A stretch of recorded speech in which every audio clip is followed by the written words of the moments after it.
ભરૂચ જિલ્લાના કુલ 18 કેન્દ્રો ઉપર 3405 વિદ્યાર્થી 173 બ્લોકમાં ગુજકેટની પરીક્ષા યોજાનાર છે, જે માટેના સુચારુ આયોજનને અંતિમ ઓપ આપી તંત્ર સંપૂર્ણ સજ્જ થઈ ગયું છે।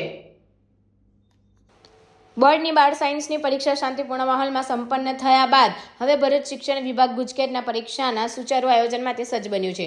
ભરૂચ જિલ્લા શિક્ષણાધિકારી સ્વાતિ બા રાવલે તંત્રની તૈયારી અને ગુજકેટની પરીક્ષા અંગે માહિતી આપતા જણાવ્યું હતું કે ભરૂચ ખાતે 18 સ્થળો પર 3405 જેટલા વિદ્યાર્થીઓ પરીક્ષા આપશે।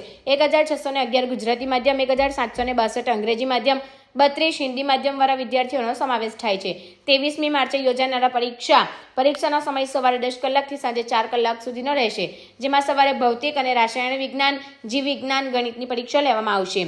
તમામ કેન્દ્ર સીસીટીવીથી સજ્જ છે, તેમજ વીજ, એસટી, આરોગ્ય અને પોલીસ વિભાગને પણ વિદ્યાર્થીઓને કોઈ તકલીફ ના પડે તે માટે જરૂરી સૂચના આપી દેવામાં આવી છે। પરીક્ષા કેન્દ્ર પર 9 કલાકે વિદ્યાર્થીઓએ પહોંચી જવા પણ જિલ્લા શિક્ષણ અધિકારીએ તાકીદ કરી। જે વિદ્યાર્થીઓને એક પછી એક 2 પેપર હોય તો પરીક્ષા કેન્દ્ર બહાર નહીં બોલાવવામાં પણ અપીલ કરી છે।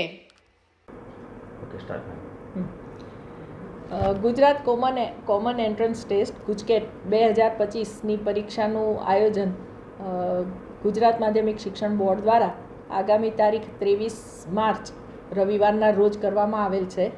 ભરૂચ ખાતે આ પરીક્ષાની તમામ તૈયારીઓ થઈ ગઈ છે। ભરૂચમાં કુલ 18 કેન્દ્રો ઉપર આ પરીક્ષા લેવામાં આવશે। 18 કેન્દ્રોમાં વિદ્યાર્થી સંખ્યા 3405 છે, જે પૈકી 1611 વિદ્યાર્થીઓ ગુજરાતી માધ્યમમાં પરીક્ષા આપશે અને 1762 વિદ્યાર્થીઓ અંગ્રેજી માધ્યમમાં પરીક્ષા આપવાના છે। હિન્દી માધ્યમના 32 વિદ્યાર્થીઓ છે અને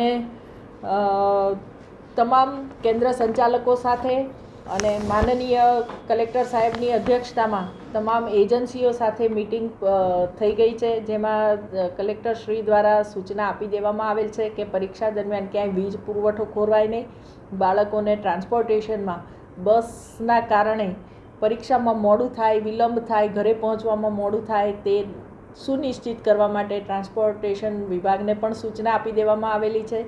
ટ્રાફિકનું નિયમન માટે એસપી કચેરીને પણ જાણ કરી દેવામાં આવેલી છે અને તમામ તૈયારીઓ સંપૂર્ણ થઈ ગઈ છે। મેડિકલની ટીમ પણ ઉનાળાની સખત ગરમીને ધ્યાને લઈ અને ટીમ પણ દરેક કેન્દ્ર ઉપર ઉપસ્થિત રહેવાની છે। વિદ્યાર્થીઓને ખાસ સૂચના આપવાની છે કે 3 પ્રશ્નપત્રો છે। સવારે ભૌતિક વિજ્ઞાન અને રસાયણ વિજ્ઞાનનું પેપર લેવામાં આવશે, જેનો સમય 10 થી 12નો છે। જીવ વિજ્ઞાનનું પ્રશ્નપત્ર બપોરે 1 થી 2નું છે, 1 કલાકનું છે। ગણિતનું પ્રશ્નપત્ર છે એ 3 થી 4નું છે। ગુજકેટની પરીક્ષા દ્વારા વિદ્યાર્થીઓ વિવિધ એન્જિનિયરિંગ ફિલ્ડમાં અને ફાર્મસીમાં પ્રવેશની પાત્રતા મેળવશે। ખાસ જે વિદ્યાર્થીઓને બિલ્ડિંગ બદલવાનું થાય છે, માત્ર 3 કે 4 વિદ્યાર્થીઓ જ એવા છે જેમને બિલ્ડિંગ બદલવાનું થાય છે પેપર માટે, તો એ વિદ્યાર્થીઓને વાલીને બોલાવી અને એમને જે બિલ્ડિંગ બદલવાનું છે એ બંને સ્કૂલોની મુલાકાત કરાવી દેવામાં આવી છે। બીજી ખાસ સૂચના વિદ્યાર્થીઓને આપવાની છે અને વાલીઓને પણ મારી વિનંતી છે કે જે વિદ્યાર્થીઓને સળંગ 2 પેપર આપવાના છે એ વિદ્યાર્થીઓને કેમ્પસ નહીં છોડવા દેવા અમે સૂચના આપી છે। એટલે વાલીઓને અમારી આ સૂચના પરત્વે સહકાર આપવા ખાસ મારી વિનંતી છે કે બાળકોને બહાર બોલાવી અને એમને જમાડવા લઈ જવા કે એમને નાસ્તો કરાવવા માટે બહુ આગ્રહ ન રાખવો, જેથી અમારે બાળકોનું વારંવાર ચેકિંગ ન કરવું પડે। જે બાળકોને 10 વાગ્યાનું પેપર છે અને પછી સીધું 3 વાગ્યાનું પેપર છે, એ બાળકોને કેમ્પસ છોડવા માટે અમે પરમિશન આપેલી છે। બોર્ડની પરીક્ષાની જેમ આ પરીક્ષામાં પણ બાળકોને કોઈ જ ડિજિટલ ગેજેટ કે ડિવાઇસ લઈ જવાનું નથી। મોબાઈલ, સ્માર્ટ વોચ કે કોઈ પણ પ્રકારનું હિયરિંગ એડ કશું જ એમણે પરીક્ષામાં પોતાની સાથે લઈ જવાનું નથી, એના ઉપર સંપૂર્ણ બાન છે। વિદ્યાર્થીઓને અને વાલીઓને ખાસ તાકીદ છે કે સમય તમારો 10:30 તમને એન્ટ્રી આપવામાં આવશે, એના અડધો કલાક પહેલાં પરીક્ષા સ્થળ ઉપર પહોંચવાનું ટાર્ગેટ રાખશો, જેથી મોડું થવાની સંભાવના આપણે શૂન્યવત કરી શકાય।